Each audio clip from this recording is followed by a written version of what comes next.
Welcome to another segment of Studio One. I'm your host Arshad Mahmood, and before I introduce my guest today, let me talk a little bit about my guest and give you a little rundown on who we are talking to today at Studio One.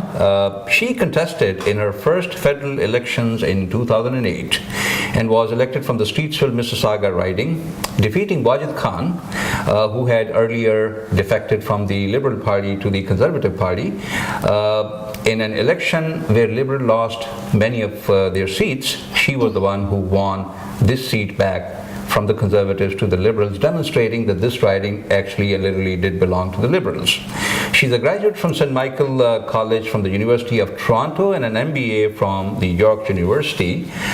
She is now serving as the Liberal Party critic for Crown Corporations and GTA caucus chairs. That's right. My guest today, Bonnie Crombie, Member of Parliament. Thank you for joining us today, Bonnie. Thank you, Arshad, and salam alaikum to all your viewers, and also welcome to Mississauga. I understand it's your new home. Yes, it is. We'll talk to Bonnie in a moment when we come back after a short break. Stay tuned. Don't go away. We'll be right back.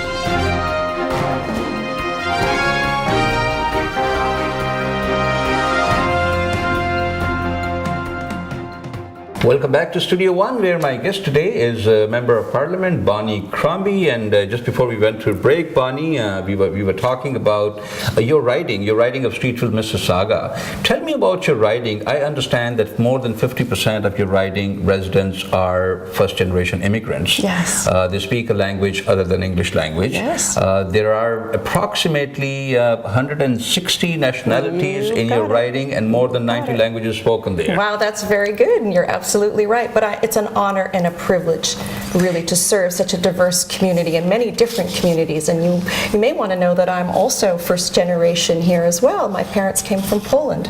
So it's an honor and pleasure. I'm delighted. We serve many people, and we outreach to all the communities that we possibly can.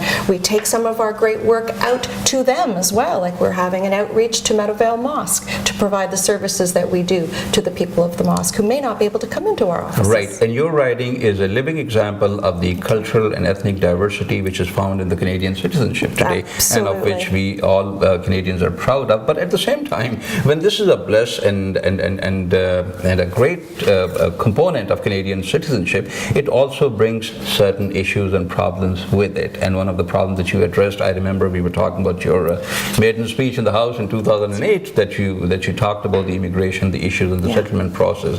And let me actually quote, you talked about the new immigrants and you said that new immigrants arrive highly skilled, highly educated and ready to work. Absolutely. Yet many of these Canadians face lots of challenges. Yes. So since that time of 2008, the speech that you made and you addressed and you brought this issue in front of the House, what have we accomplished? Talk to me about it. Well, you know, there's definitely we haven't gone far enough, because some of the issues that the newcomers face are settling in, and what we've seen is the government recently cut $53 million from settlement agencies right before Christmas in the December holidays when no one was paying attention.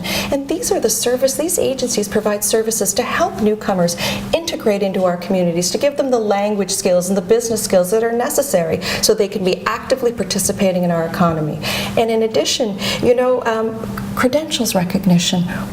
We've been talking about that for how many years, and how much has been done? Certainly not enough. I think we betray people. They come here, as I said, highly motivated, highly educated, only to find out that their degrees aren't recognized and they can't work. And what happens? People, because there's such great entrepreneurial spirit with the Pakistani community, many create jobs, and that's wonderful to see. But when they're not practicing as doctors, scientists, and engineers, we aren't getting the great value for the education that they bring. So why enough is not being done? You just mentioned that not enough is being done. Why is that? Is the government completely oblivious or ignorant or unaware? What's happening? Certainly it's a provincial government issue, and they are trying very hard. However, much of it rests with the college. Let's take the doctors, for instance. Right, but sorry for interjecting here, but the provincial government may be involved in the employment area, but immigration, and when the doctors and engineers and professional credentialed people come in here, that is a federal government issue. No, absolutely. And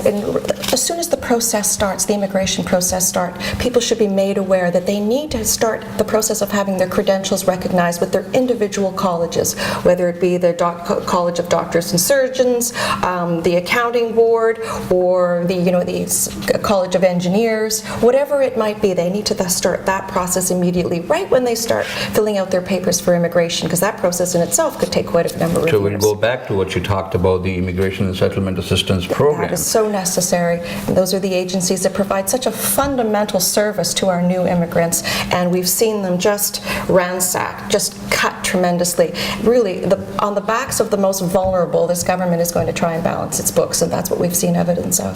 But would these books ever be balanced? That would be a question that we have to remain and see. Certainly not at this rate, the way they're spending. So sorry. You appear to be a person who's a budgetary conscious individual and a member of parliament. So what checks and balances are in place? I know that you don't have a majority in the federal house, but what checks and balances are in place? What can you do? Well, certainly the voice of the opposition must be very strong, and especially the GTA members are very, very powerful. We've been trying to have these settlement cuts reversed. But the ruling party at this time appears to have learned to ignore it. Oh, look at the irony. Here they campaigned in 2006, 2008 on transparency, on accountability, on an openness, and look what we've seen. 3 times recently, breach of privilege indictments from the Speaker. And last week, twice in one day, breach of privilege. What we're going to see, what we have been seeing is abuse of Parliament. We've seen increased secrecy. We've seen a controlling Prime Minister. And you know what it's going to lead to? A charge of contempt against Parliament, perhaps even a censure of those ministers. It's a real abuse of Parliament, what they've been doing. So why is it, and that would take me to my next question, which I want to wait until the break. Okay. But why is it then the Liberals from 2006 to 2008, as compared to the Conservative, did not win as many seats as they used to? They actually came 26% down on the federal elections. Well, 2008 was a difficult election. Why? Well, we had a leader, let's say, that popularity wasn't as high, and we had a platform that I think was ahead of its time. Certainly a green platform, the green shift, was not popular, but it is an idea, it is a concept that's being adopted in many European countries, and it was ahead of its time. It wasn't a popular platform, and so I'm fortunate to have bucked that trend. It was not the core component of the of any election campaign, and that's why the people did not really follow. But I think today, when you look today, people are seeing this government for who they are. I mean, we left the books in very solid financial basis.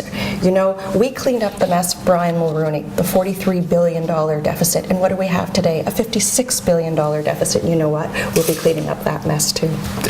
I hope that somebody does clean up that mess. I hope that somebody does, because what's happening is I am looking at the numbers coming in from the previous elections, which was the 2008, and I will go back to that and I will talk about the Liberals' popularity both on the provincial and on the federal level, because it actually and literally has suffered. But then there's another component as well that we tend to ignore, that Liberals do not lose all the seats to the Conservatives.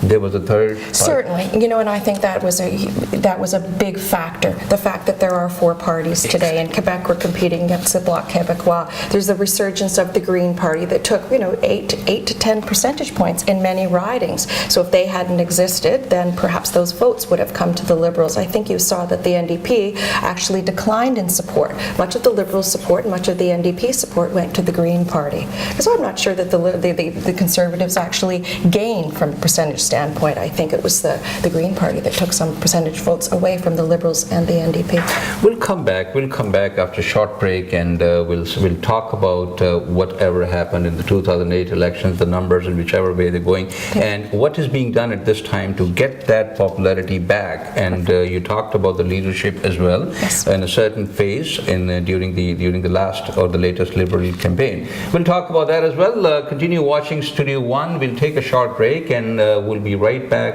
after the break.